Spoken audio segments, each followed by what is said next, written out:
UCC के द्वारा आप महिलाओं को सम्मान देंगे, लेकिन वास्तविकता तो ये है कि आपको महिलाओं के सम्मान से, महिलाओं के अधिकारों से कुछ लेना देना ही नहीं है। या आप किसी तरह से उनको पितृसत्ता को थोपते हुए आप उनको चार दीवारी में धकेलकर मनुवाद को बचाना चाहते हैं। जो निष्पक्ष पत्रकारिता करने वाले हैं कि या तो चाटुकार बनिए वरना आपको पत्रकार बनने नहीं दिया जाएगा, तो ये केवल जनता के ऊपर दमन करना चाहती है। जनता को, जनता के एकजुट संघर्षों को बांटना चाहते हैं, रोजी रोटी की लड़ाइयों के ऊपर हम ये उनको खत्म करना चाहते हैं और जनता के जीवन को बदहाल बनाने की तरफ ये मुहिम काम कर रहे हैं।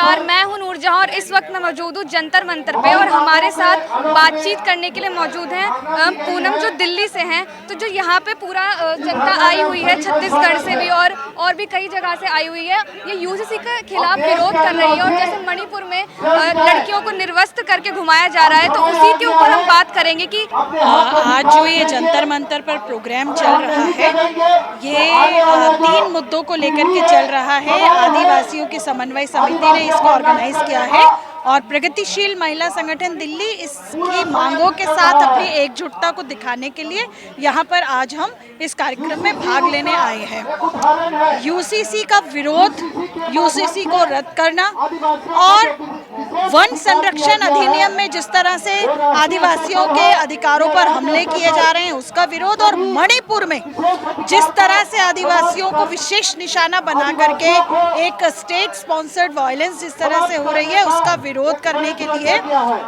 और ये कार्यक्रम किया जा रहा है। और हम वन संरक्षण है, मतलब जो आदिवासियों पर किस तरीके से हमले किए जा रहे हैं वन संरक्षण। देखिए, वन संरक्षण अधिनियम के अंदर जो बदलाव किया जा रहा है उसके अंदर स्पेशल रूल लेकर आए जा रहा है, जिसका सीधा सीधा मतलब होगा कि अब कॉरपोरेट घरानों को जमीन जब उनको लेनी है तो वो आदिवासियों की जो ग्राम सभा होती है, जो उनकी सभाएं होती हैं, उनकी अनुमति की कोई ज़रूरत नहीं है।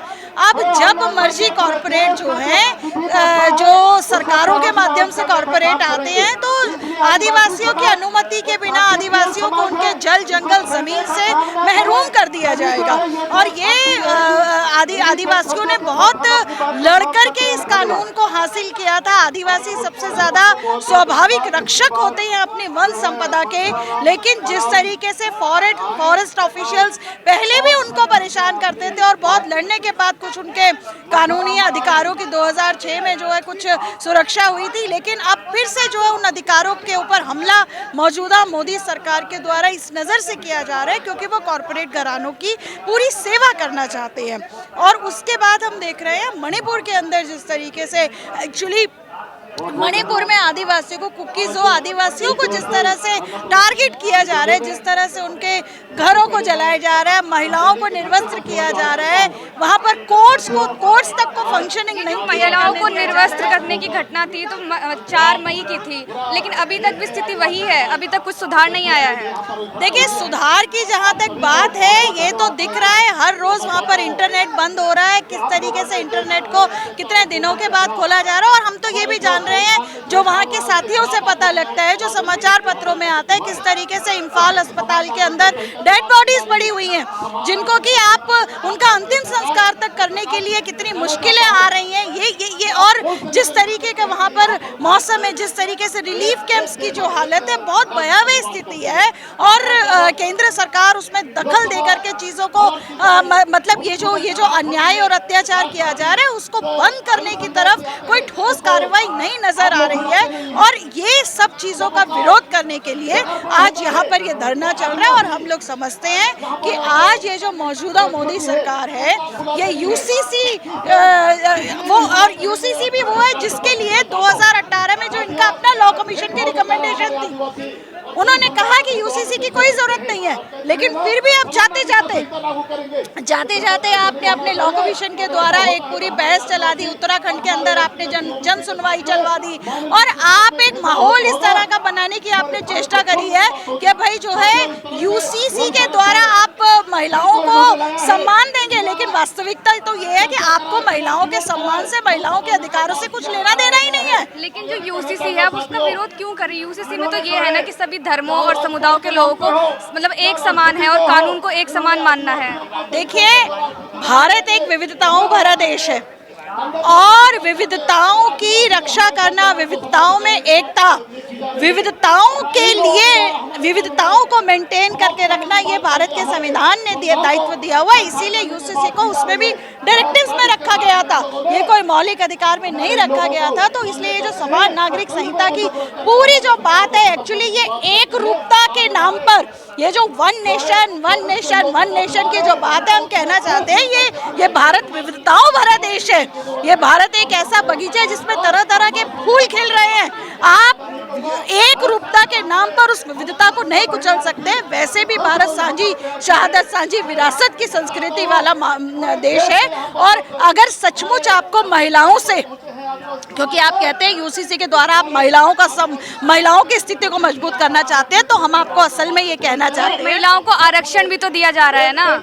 बिल्कुल, वो आरक्षण दिया जा रहा है और वो आरक्षण ऐसे दिया जा रहा है कि उसको आपने जनगणना के साथ जोड़ दिया, आपने उसको परिसीमन के साथ जोड़ दिया। आपने तो 27 सालों तक महिला रिजर्वेशन बिल जिस ओबीसी के कोटे की वजह से रुका था, आपने बिना कोई उसका कारण बताए आपने जो है उसको भी दरकिनार कर दिया है। और वो भी आपने 2024 या 2024 से महिलाओं को उसका लाभ मिले, आपने कोई उसकी व्यवस्था नहीं करी। आपने 2029 और 2027 में, वो भी जब जनगणना हो जाएगी, परिसीमन हो जाएगा, उससे आपने जोड़ दिया। तो ये दिखाता है कि आप एक्चुअली आपके जो बेटी बचाओ बेटी पढ़ाओ के जो नारे हैं वो कितने खोखले हैं और आपको एक्चुअली महिलाओं के जीवन में कुछ महत्वपूर्ण और उनकी जिंदगी को बेहतर बनाने वाले बदलावों से आपको कुछ लेना देना नहीं है। आप किसी तरह से उनको पितृसत्ता को थोपते हुए आप उनको चार दीवारी में धकेलकर मनुवाद को बचाना चाहते हैं। लेकिन जिस तरीके से जो लोग मोदी के खिलाफ बोल रहे हैं,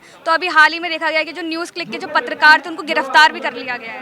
जी बिल्कुल, ये मुहिम तो यही कर सकती है कि एक तरफ आप देश को बेचेंगे, देश को कॉरपोरेट के हवाले करेंगे, और जब पत्रकार जो वास्तव में पत्रकारिता करेंगे, जो वास्तव में अपनी बातों को साफ साफ तरीके से सत्ता को सचेत करने का जब वो काम करेंगे, तो आप उनको जो है चेतावनी देंगे और आप संदेश पहुंचाएंगे, खासकर नौजवान पत्रकारों को। और देश के अंदर जो निष्पक्ष पत्रकारिता करने वाले हैं कि या तो चाटुकार बनिए वरना आपको पत्रकार बनने नहीं दिया जाएगा। तो ये सब चीज़ों के खिलाफ भी हम देखते हैं कि किस तरीके से दिल्ली के अंदर ही नागरिक प्रोटेस्ट भी हुआ, प्रेस क्लब में भी लोग निकल कर आए और लगातार आ भी रहे हैं। तो ये जो मौजूदा मुहिम है, ये केवल जनता के ऊपर दमन करना चाहती है, जनता के एकजुट संघर्षों को बांटना चाहते हैं, रोजी रोटी की लड़ाइयों के ऊपर हम ये उनको खत्म करना चाहते हैं और जनता के जीवन को बदहाल बनाने की तरफ ये मुहिम काम कर रही है।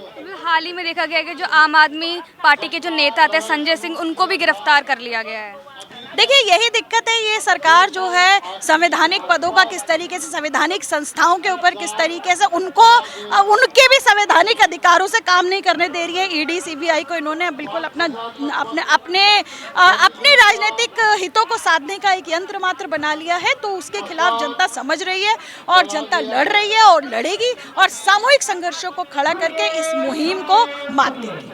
मतलब जिस तरीके से आपने देखा, जो यहाँ पे हमारे साथ जिनसे हमारी बात हुई है, तो उन्होंने यही कहा है कि वो जो मोदी सरकार है उनका कोई काम नहीं कर रही है, सारे काम जो उनका है उनके खिलाफ कर रही है। तो आगे की जानकारी के लिए देखते रहे नेशनल दस्तक।